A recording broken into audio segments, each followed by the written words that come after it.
in a minute, I'm going to ask you to do a little activity that involves writing something down. So either the old-fashioned way with pen and paper, or on a screen, if you prefer. Can you just have something ready that enables you to write down 3 words, which I'm going to give you in a minute, and then I will tell you what I want you to do with those 3 words once you've written them down. But I just thought I'd give you advance notice of that so you'll be ready when we get to it. The title of my bit, it involves 3 words, which are tolerance, respect, and understanding. And what I'd like to do is outline an argument with you and then get you to respond to that argument, which is all very much about change in religious education in this country. I spent my life working in the field of RE. I wonder how many of you have either been teachers or are teachers of RE, or have got anything else to do with RE, like being a school governor or anything like that. Would you like to raise your hand if you've currently got any kind of direct link with the world of religious education? Okay, yes, some of you have, yes, very good. Well, welcome to the mad and wonderful world of religious education, a world in which every British pupil is legally entitled to learn a subject, but their parents are legally entitled to withdraw them from learning about the subject. A world in which faith leaders have a lot of influence over the content of religious education in schools, and a world in which change is never very far away. And just at the end of last year, a major commission on religious education, called originally the Commission on RE, published its final report of 11 recommendations, some very, very interesting and significant and in some ways quite radical proposals for an evolutionary step forward in RE in this country. And I really recommend you reading this at some point because it's going to be part of the conversation on RE from here on in. All right, so are you ready? 3 words coming up. What I'd like you to do is write these 3 words down. Tolerance, respect, understanding. Now, I'm not going to give you very long for this, just 30 seconds. I want you to rank those 3 words in terms of their positivity for you. Don't think about it too much, don't try to over-intellectualize it. Just rank them in terms of your warmth to those 3 words.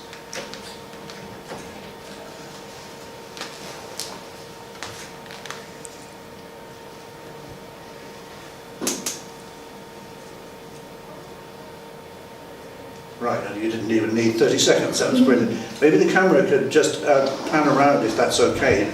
Hands up, how many of you put tolerance first as your number 1 choice? Right, okay, 1 person for tolerance. Hands up, how many people put respect as their number 1 choice? 2 of you. And how many put understanding? A majority of you, thank you. More than 52%, I would say. So, okay, very interesting. Well, I think in that case we're going to have a lot of agreement, maybe too much agreement in this session, because it gives us not quite so much to argue about and discuss as I've been hoping. What I'd like to do is share a little bit of my take on those 3 words and how they impact on religious education.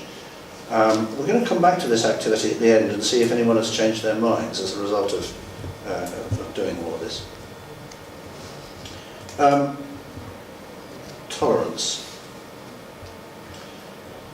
I've experienced that word being used in 2 different ways. Some people, by tolerance, mean a gracious condescension by those who resent a particular different community, resent multiculturalism, resent diverse society, and are doing their best to tolerate it, to put up with it. But I've also heard the word toleration being used as a basic minimum, a basic sort of standard, if you like, for a functioning community, a functioning society. A sine qua non, something which we can't do without, even though it's not enough. It's something that we can't do without. In the first sense of that word, I would suggest that tolerance is far too low a bar in terms of what RE should be about and what education should be about. In the second of those two senses of the word, that is something that's vitally important, particularly at the moment in this country. And it raises wider issues about people's participation in society and in democratic politics. Respect, say a quick word about this. I've often heard teachers using the word respect as an attitude that young people should have towards all views that are different from their own, regardless of what those views are. I've also heard the word respect being used as a basic sort of pedagogical building block, something that we should try to build into the resources that are used in RE classrooms and into the kind of discussions that we have with pupils about different points of view. There is a danger around the word respect that basically it kind of fosters indifference. Yep, I respect your point of view. I think it's rubbish, but I respect your point of view. And also that it can lead to avoidance of difficult arguments. There is a pedagogy of avoidance sometimes in RE when it's not going very well, that teachers will actually avoid the difficult stuff because they feel they might be transgressing against the ethic of respect. Thirdly, understanding. I would take understanding to mean a tangible and defined measure of cognition based on teaching some agreed accurate knowledge and based on an invitation to respond to that knowledge and to promote openness and respect. In other words, looked at some ways, respect can be a subset of understanding. There are big debates going on about knowledge in the RE world at the moment. And people are attempting to help knowledge to escape from the agenda of tolerance and respect. I've taken part today in some wonderful discussions about rationality and the interpretation of sacred texts, rationality and dialogue, rationality and teaching about diversity. I want to share with you 3 ways in which knowledge can work in schools, can work at its best. Firstly, disciplinary knowledge. What are the boys and girls here for in the classroom? Are they here to become theologians or philosophers or citizens in a democracy? Are they here doing social studies? What exactly is the academic and social process that they are engaged in? What is the discipline which they are learning to master? There's an amazing amount of unclarity about that in the world of RE. Some of that the Commission has attempted to clear up. Secondly, content knowledge, the actual stuff that they're learning, the details, the names of texts, of buildings, and so on. There's a lot of ambiguity around that content knowledge because it keeps changing in itself, and we all know that Islam and all other religious traditions are themselves a work in progress. They're a river that's flowing, not a static entity. And the third and last of the 3 forms of knowledge, procedural knowledge, sometimes referred to as skills, knowledge about how to interpret a sacred text, how to weigh up an argument. Now, I think if knowledge is going to work in the RE world and change RE for the better, it's got to consist of those 3 strands, and the pupils have got to have some self-understanding that they are operating along those 3 strands. There's also the question of who defines the knowledge. That is essentially a power question. It's a political question. If the definers of knowledge are members of faith communities sitting on local authority bodies, then we do have a particular problem because most of those representatives are official, quite a lot of them are elderly, and the majority of them are male. And so whatever religion is being portrayed, you're going to get a regionally and gendered and age-related distortion of what that religion is. I'm more interested, and I think the pupils are more interested, in knowledge about the religion as lived, as experienced, and also its historical development. To do that requires something much more dynamic and much more risk-taking. Same applies to all the other worldviews that we study in RE. I hope I've shared enough with you to outline why there is a change agenda and why the Commission report is a document well worth looking at.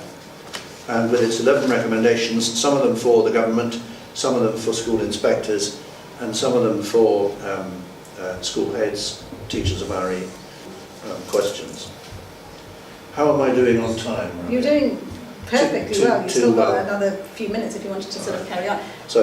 So, well, perhaps one thing we could do at this point is just see whether, in the light of all of that, anybody wants to say anything or change the order of those 3 words, or change your assumptions about those 3 words. I'd be really interested to see what people have got. Other questions we can wait until after the second speaker. Yeah. My comment about respect is that I've always believed that respect has to be earned, and some things deserve respect, like reasonable alternative political or religious views, and others, for example, there are people who sincerely believe that the world is flat. I want to help them to learn some physics and geology and geography, but there is no way I'm ever going to respect the views of somebody who thinks that the world is flat. Yeah. That's an interesting example. And it's one that's making a comeback, unfortunately. You might say it's coming round again. But I did also see, thank you, somebody said, actually, if you dialogue with these people, the only thing they have to fear is fear itself. Oh dear, I agree with you, though. Worldviews come in different shapes and sizes. Some of them are easier to respect than others, shall we say. Yes, I was going to talk about respect, but I've been thinking about this quite a lot. I don't think you can respect ideas, beliefs you think are wrong. I'm not sure you can even apply that word to it. But I put respect at the top, actually, because I think you can respect good people who hold ideas and beliefs you consider to be wrong. And you can respect the importance of those ideas and beliefs in the lives of those good people. So I think it depends what you're respecting, and to me the respect should be applied to people, not necessarily to ideas. I put respect at the top, and I would still put it at the top, but what I find interesting is that I think within the school paradigm there'd be a different order, and I think in the real world there's a different order. So in an educational context, understanding comes at the top for me, but I think in the wider world, I think respecting is more important, because I think that it leads to less social harm. Because I think in the world there are people who do understand things very well, but they're still not very nice people, and they're still agents of harm, despite the fact that understanding, there isn't a lack of understanding on their part. They understand very well what they're doing, and yet they are agents of harm. Whereas somebody may not understand another person, but if they genuinely respect the person and the right of that person to hold a certain view, whilst the understanding might not be there, I don't see much harm coming out of that. That's why I put respect above understanding. One might say that in your way of seeing it, the two of them have a kind of symbiotic relationship, understanding and respect. Yeah. They're both needed in order to create someone who participates well in a diverse society.